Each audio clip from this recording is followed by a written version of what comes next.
우리 다 같이 룻기 4장 13절에서 17절 말씀을 함께 읽도록 하겠습니다. 이에 보아스가 룻을 맞이하여 아내로 삼고 그에게 들어갔더니 여호와께서 그에게 임신하게 하심으로 그가 아들을 낳은지라. 여인들이 나오미에게 이르되 찬송할지로다. 여호와께서 오늘 내게 기업 물을 자가 없게 하지 아니하셨도다. 이 아이의 이름이 이스라엘 중에 유명하게 되기를 원하노라. 이는 내 생명의 회복자이며 내 노년의 봉양자라. 곧 너를 사랑하며 7 아들보다 귀한 내 며느리가 낳은 자로다 하니라. 나오미가 아기를 받아 품에 품고 그의 양육자가 되니 그의 이웃 여인들이 그에게 이름을 지어주되 나오미에게 아들이 태어났다 하여 그의 이름을 오벳이라 하였는데 그는 다윗의 아버지인 이새의 아버지였더라. 아멘. 오늘 여러분에게 하나님의 사랑과 축복이 이 말씀을 통하여 다시 한번 가슴 깊이 들려질 수 있기를 진심으로 소망합니다. 드디어 이제 룻기 마지막 대단원의 시간에 이르렀습니다. 물론 다음 주에 룻기를 총정리하는 시간이 있겠지만 이 룻기의 모든 스토리는 오늘 이 17절에서 다 마무리가 되어집니다. 여러분, 제가 어렸을 때, 아마 우리들 모두가 어렸을 때 자주 듣고 읽었던 동화들이 있습니다. 백설공주라든지 신데렐라, 또 콩쥐팥쥐 같은 이런 이야기들을 우리가 듣고 읽었을 것입니다. 근데 여러분, 이런 동화들은 대부분 해피 엔딩으로 끝납니다. 네. 엔터 한번 쳐주세요. 이런 대부분의 동화들은 해피 엔딩으로 끝나는데 이 해피 엔딩의 공식과도 같이 등장하는 내용이 두 사람이 결혼하여 아이를 낳고 행복하게 살았다라는 그 엔딩 공식을 갖고 있는 것 같습니다. 여러분, 오늘 우리가 쭉 함께 살펴왔던 이 룻기도 크게 다르지 않습니다. 오늘 보면 13절을 보면 보아스와 룻이 결혼하여 아들을 낳고 행복했다라는 의미를 우리는 충분히 추론할 수가 있습니다. 우리 13절 한번 읽어볼까요? 시작. 이에 보아스가 룻을 맞이하여 아내로 삼고 그에게 들어갔더니 여호와께서 그에게 임신하게 하심으로 그가 아들을 낳은지라. 그런데 여러분, 여기서 흥미로운 것이 있습니다. 이 룻기를 마무리 짓는 이 본문 속에서 보아스와 룻이 행복한 결혼 생활을 했다는 부분에 초점을 맞추지 않고 있다는 점입니다. 오히려 의도적으로 이 보아스와 룻의 행복한 결혼 생활을 신속하게 그리고 아주 빠르게 축소해 버린다는 느낌을 지울 수가 없습니다. 여러분, 결혼이라는 것은 일륜지 대사 중에서도 가장 으뜸으로 치는 것 아니겠습니까? 그러나 오늘 본문 속에 보면 결혼식의 그 기쁨과 축제와 같은 분위기를 찾아볼 수가 없습니다. 두 사람이 결혼하고 임신하고 출산하는 일은 아무리 짧아도 1년은 걸리는 과정이지 않습니까? 그러나 이 1년이 넘는 과정을 단 몇 구절로 아주 속도감 있게 처리해 버리고 있음을 우리가 발견하게 되는 거죠. 보아스는 룻과 결혼하고 사랑했고, 그리고 룻은 임신했고 출산했다. 이렇게 아주 팩트만, 사실만 아주 빠르게 신속하게 정리하면서 이 보아스와 룻의 행복한 삶을 스쳐 지나가는 것처럼 보입니다. 게다가 오늘 본문 13절부터 17절까지 보면 보아스와 룻의 이름은 딱 한 번씩만 기록되어 있고, 보아스와 룻의 대화라든지 그들의 마음의 어떤 상태를 표현하는 모습이 전혀 나타나 있지 않습니다. 반면에 우리가 읽었던 오늘 본문은 주로 말하는 화자가 베들레헴의 여인들입니다. 14절, 15절 그리고 17절도 베들레헴 여인들의 목소리입니다.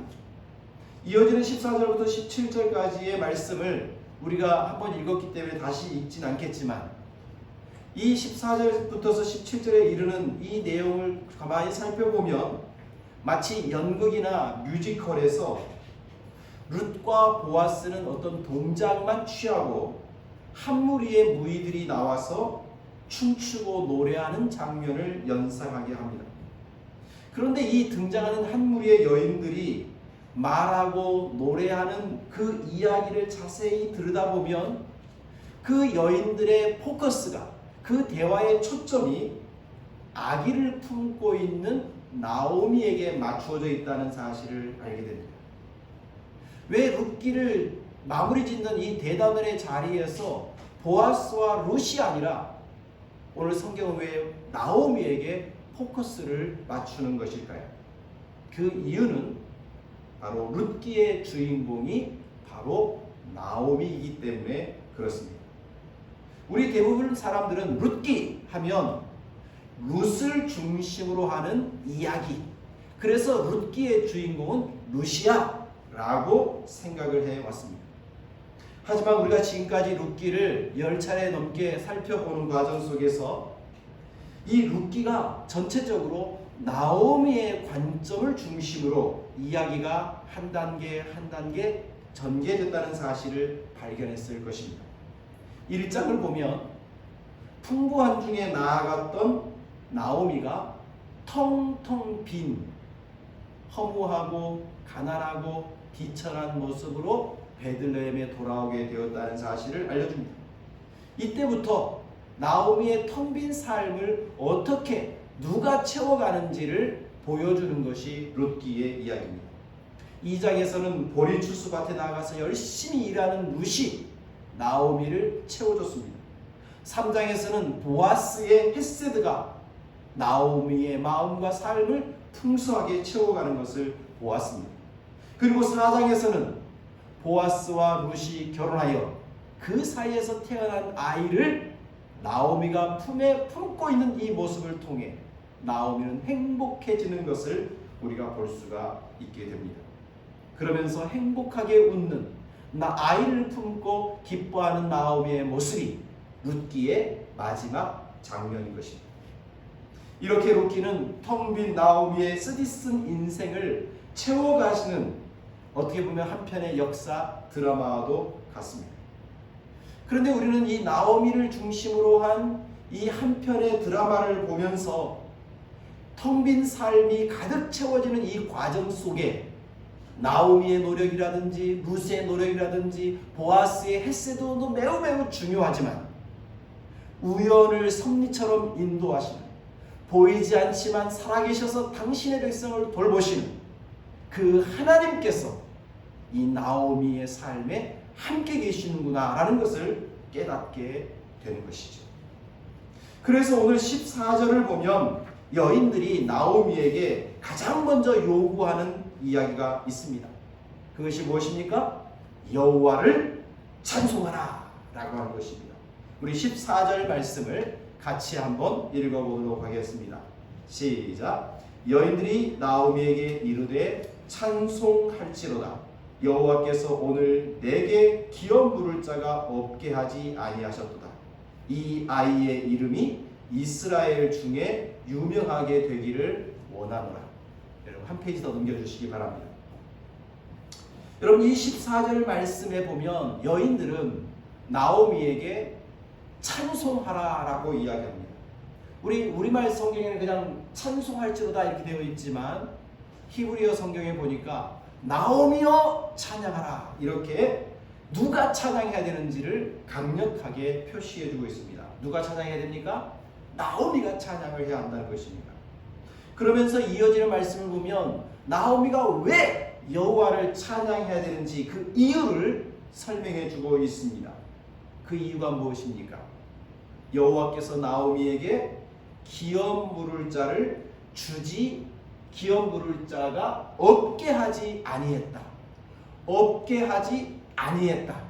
부정에 부정을 사용함으로 매우 강하게 말하고 있습니다. 왜 여호와를 찬양해야 됩니까?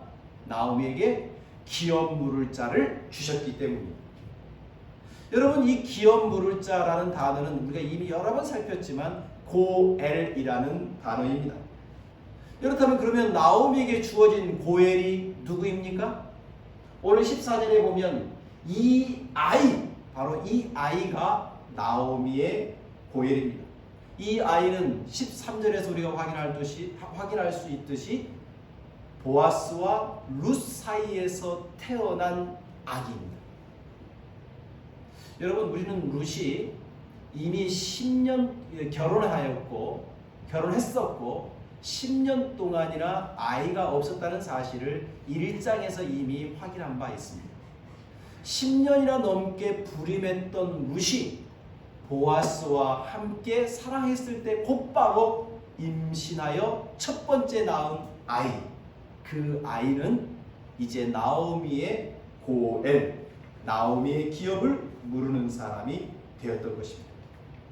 계속해서 15절 말씀에 보면 이 여인들은 나오미의 고엘이 된 이 아이가 앞으로 어떤 의미에서 나오미에게 고엘이 되어질지를 설명해 주고 있습니다. 자, 우리 15절을 함께 읽겠습니다.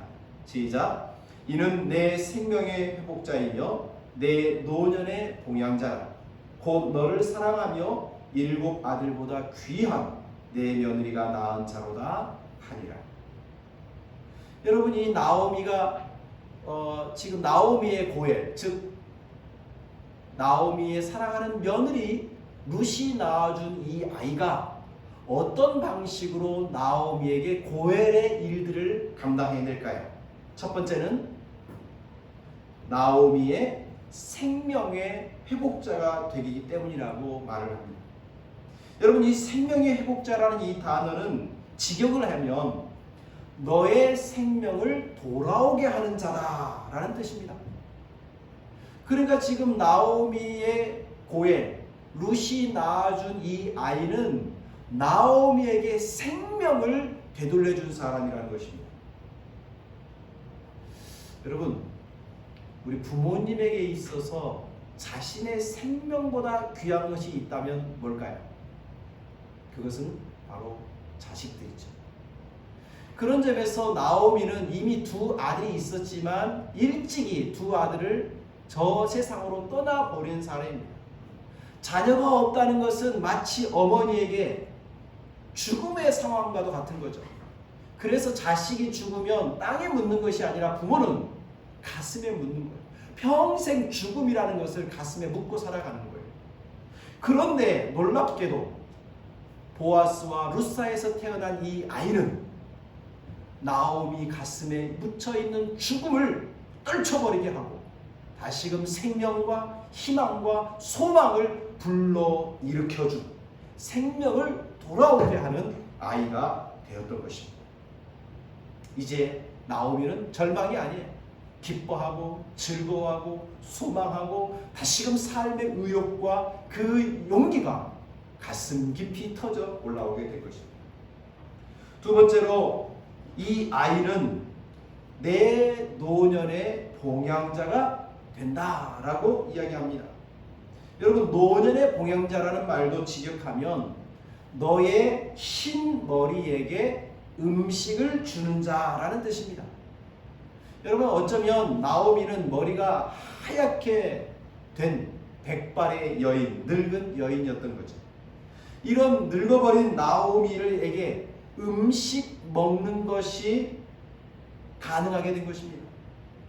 여러분, 우리가 인생을 살다 보면 나이가 늙고 힘들어지면요, 참 음식을 조리해서 먹고 살아가는 게 만만치 않은 것 같습니다. 여러분이 알다시피 제가 요즘 여러 집들을 돌아다니면서 이런저런 일들을 조금씩 하고 있는데, 여러 집들을 하다 보면 연세 드신 분들이 만나게 됩니다. 근데 그분들의 삶을 보면 참 음식을 조리하고 그 음식을 섭취하고 그것을 먹고 살아가는데 이렇게 드셔도 잘 건강히 할 수 있을까라고 하는 의문이 들 만큼 어렵고 힘든 분들을 많이 만나게 됩니다. 여러분, 지금 나오미도 마찬가지예요. 나이가 많이 늙어버렸습니다. 이런 나오미가 이제 일용할 양식을 걱정하지 않고 제공해 줄 사람이 나오미에게 생긴 것입니다. 바로 나오미에게 이 고엘은 이런 의미였던 거죠. 현대적으로 이 고엘이라고 하는 것을 우리가 이 구약의 성경에 나와 있는 고엘이라는 것을 현대적으로 우리에게 적용하는 것이 참 멀게만 느껴지고 이스라엘 사람들 고대의 이야기처럼 여겨질 수 있습니다. 그렇지만 성경에 흐르는 이 고엘의 정신을 우리에게 지금 적용하는 것이 너무 멀게만 느껴지지만 오늘 나오미에게 이 아이가 두 가지 의미의 고엘이 되었다는 사실을 우리가 깨닫게 될 때 고엘이라는 것을 너무 어렵게 생각하지 않아도 되겠구나 라는 가능성을 보게 됩니다. 그것은 삶의 의욕과 삶의 용기가 꺾여버린, 그래서 죽음만을 생각하는 사람에게 삶의 의미를, 내가 살아야 될 이유를 깨우쳐주는 것, 그래서 삶의 용기를 갖게 해주고 삶의 기운을 일으켜 세워주는 것, 그게 바로 고엘의 정신인 것 같아요.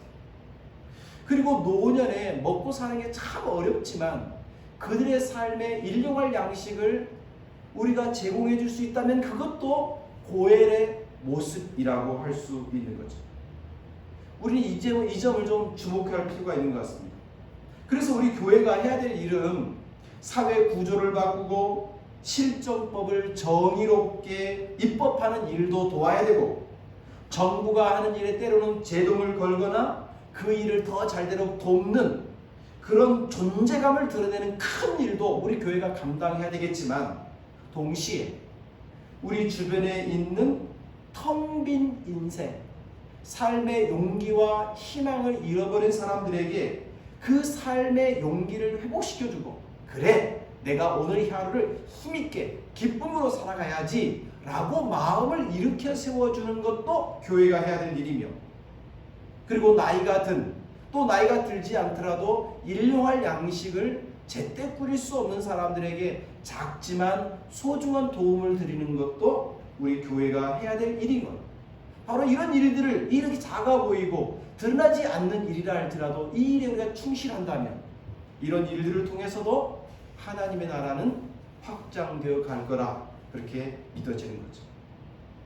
이처럼 고엘을 주신 여호와를 찬양하라고 베들레헴 여인들은 나오미에게 요청합니다. 나오미여, 여호와를 찬양해라.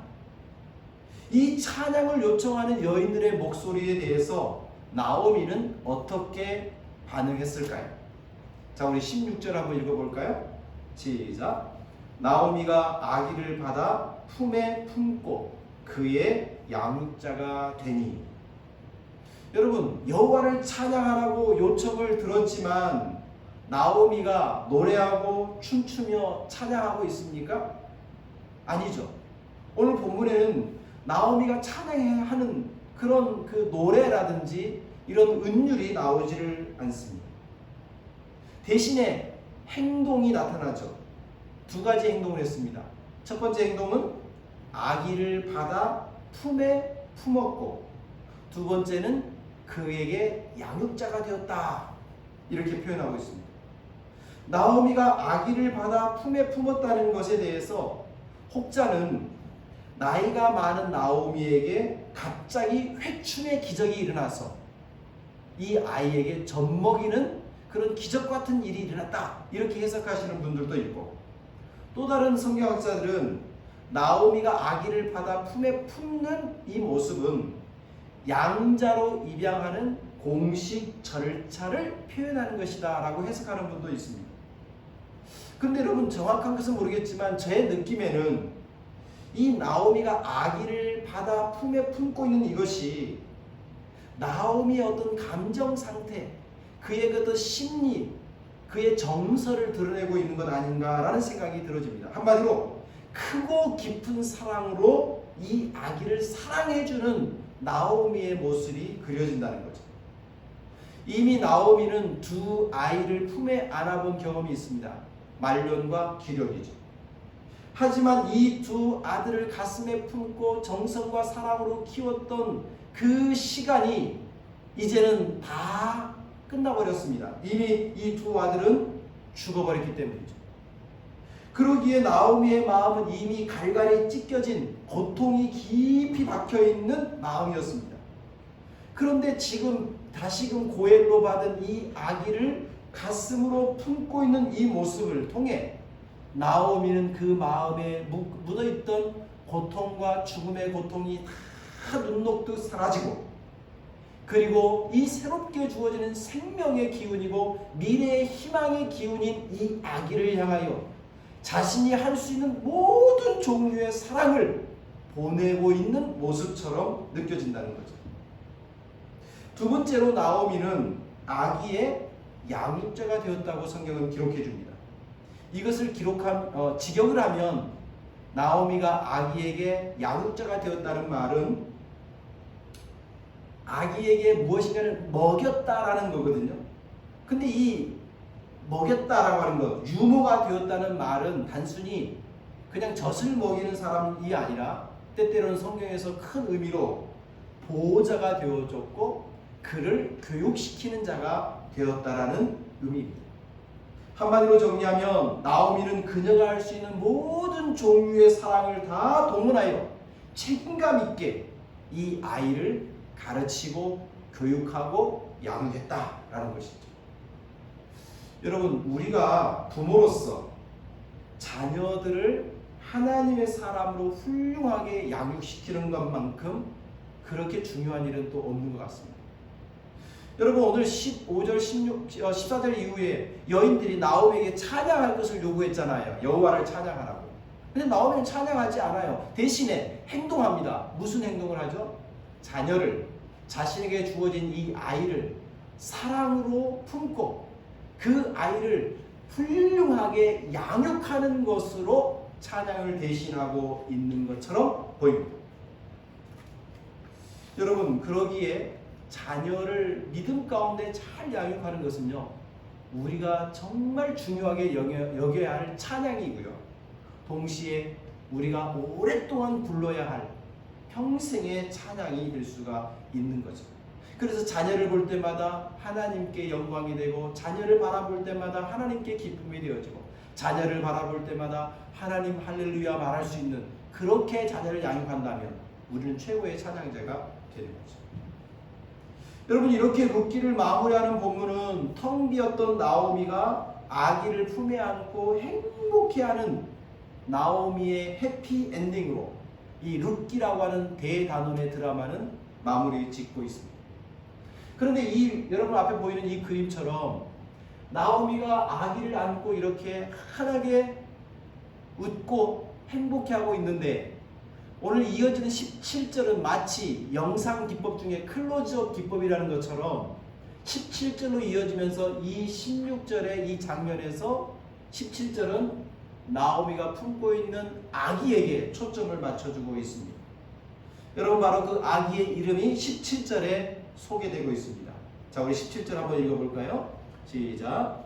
그의 이웃 여인들이 그에게 이름을 지어주되 나오미에게 아들이 태어났다 하여 그의 이름을 오벳이라 하였는데 그는 다윗의 아버지인 이새의 아버지였다. 우리는 아이가 태어나면 가족들이나 사랑하는 이들이 이름을 지어주지 않습니까? 이스라엘 사람도 마찬가지였습니다. 아기가 태어나는 그 상황에 맞추어 그의 존재됨을 그의 부모라든지 친척들이 걸맞게 이름을 지어줬어요. 따라서 우리는 이 태어난 아기를 향하여 나오미라든지 룻이라든지 보아스가 이름을 지어줬을 거라고 생각할 수 있는데 17절을 보면 그렇지 않습니다. 누가 이 아이의 이름을 지어줍니까? 누가 지어줘요? 나오미의 이웃 여인들이 이름을 붙여줍니다. 이웃 여인들이 이름을 지어준 경우는 성경에서 유일한 경우예요. 그런데 여러분, 그녀들이 이 아이에게 지어준 이름이 무엇이라고 지어줬어요? 오벳입니다. 이 오벳이라고 하는 이름은 일하다, 섬기다라는 동사 아바드라고 하는 단어로 붙어서 파생된 것인데, 일하는 사람, 섬기는 사람, 종, 일꾼이라는 뜻을 갖고 있습니다. 그렇다면 이 오벳은 누구의 종, 누구를 섬기는 사람이라는 뜻일까요?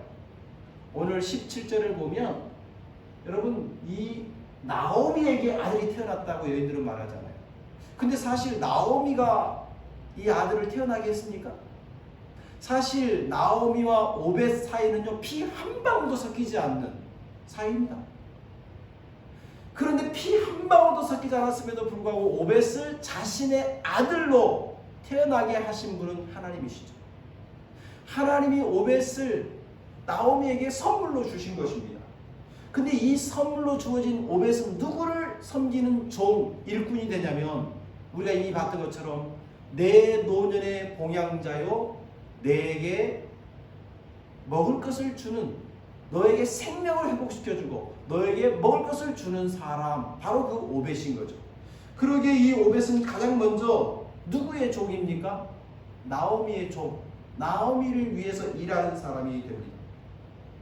그런데 여러분, 이 오벳이 이름을 지어준 것이 나오미가 아니라 주변의 이스라엘 공동체의 여인들이라는 의미에서 이 여인들을 향하여서도 섬기는 역할을 합니다. 그래서 우리가 14절에 봤던 것처럼 여인들이 나오미가 안고 있는 이 아이를 향하여 이스라엘 중에서 유명한 사람이 되었으면 좋겠다 라고 축복을 하거든요.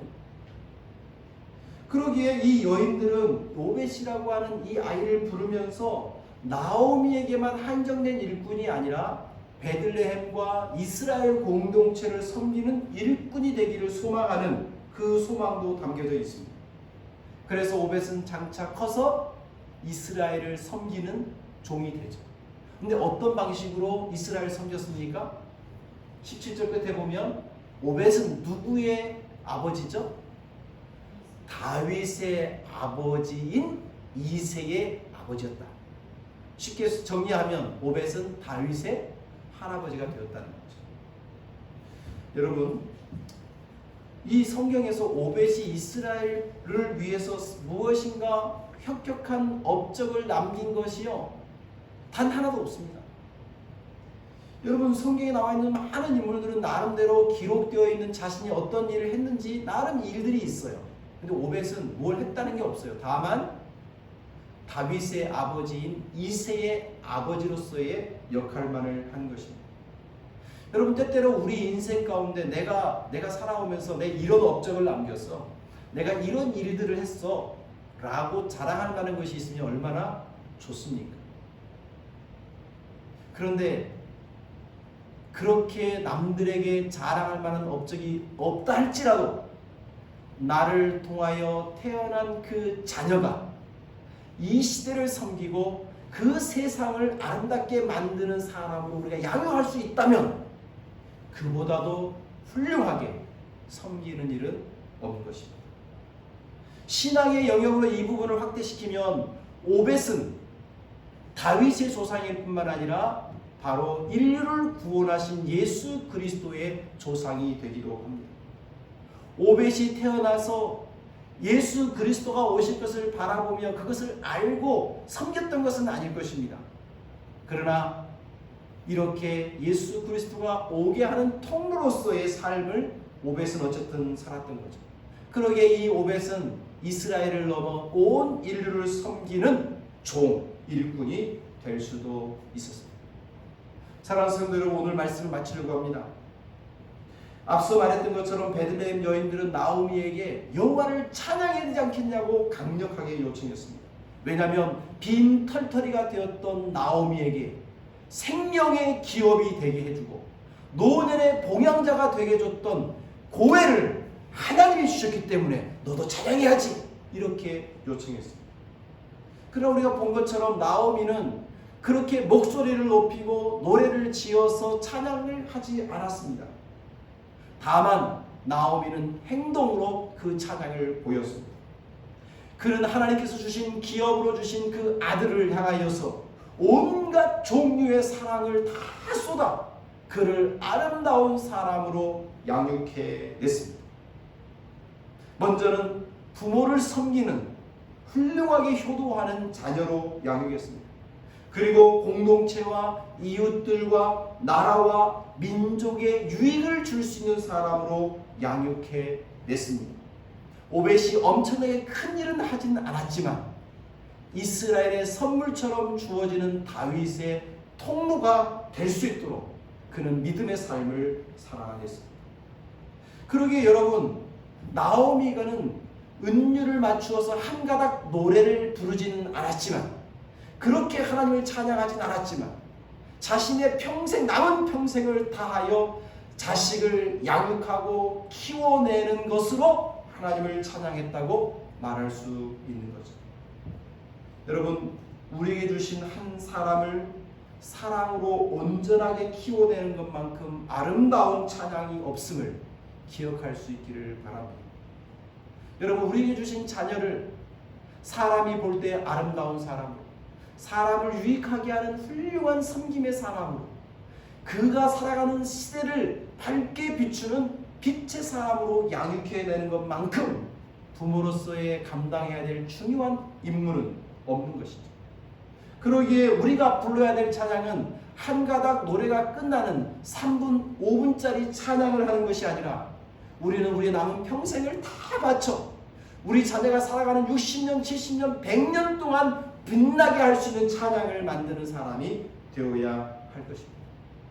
그러한 아름다운 우리의 삶을 통하여 만들어진 찬양은 어쩌면 인류를 밝게 하는, 인류를 새롭게 하는 예수 그리스도와 연결시키는 아름다운 생명의 노래가 될 수 있을 것입니다. 그러기에 오늘 나오미는 한 가닥 노래는 부르진 않았지만 그의 평생의 삶을 통하여 사람을 살리는 노래를 했다고 말할 수 있을 것입니다.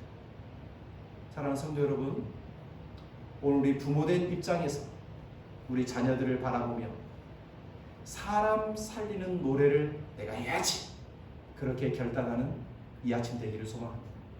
그리고 자녀분들이라면, 그래, 나의 인생을 통하여 수많은 사람들을 이롭게 하는 일꾼으로, 그리고 생명을 주시는 하나님과 사람을 연결시키는 그런 하나님을 섬기는 일꾼으로 내가 살아가야지, 그렇게 결단하는 이 아침 될 수 있기를 소망합니다. 기도하겠습니다. 하나님 아버지, 오늘 룻기 마지막 대단원을 바라보면서 나오미에게 여호와를 찬양하라고 하는 여인들의 간절한 요청이 들립니다. 이 요청 앞에 나오미는 5분짜리 노래를 만들어 부르는 것으로 여호와를 찬양한 것을 끝내지 않고 자신의 남은 모든 생을 다 바쳐 사람을 섬기고 사람을 살리는 자녀로 오벳을 양육해 냈습니다. 하나님 아버지, 우리에게 주신 자녀를 아름답게 키워내는 것만큼 훌륭한 찬양이 없음을 이 아침에 깨달았습니다. 우리 부모들, 우리에게 주신 자녀를 하나님 나라와 이 세상을 이롭게 할 수 있는 축복의 통로로 만들어가는 그런 아름다운 작곡가들이 되게 하여 주옵소서.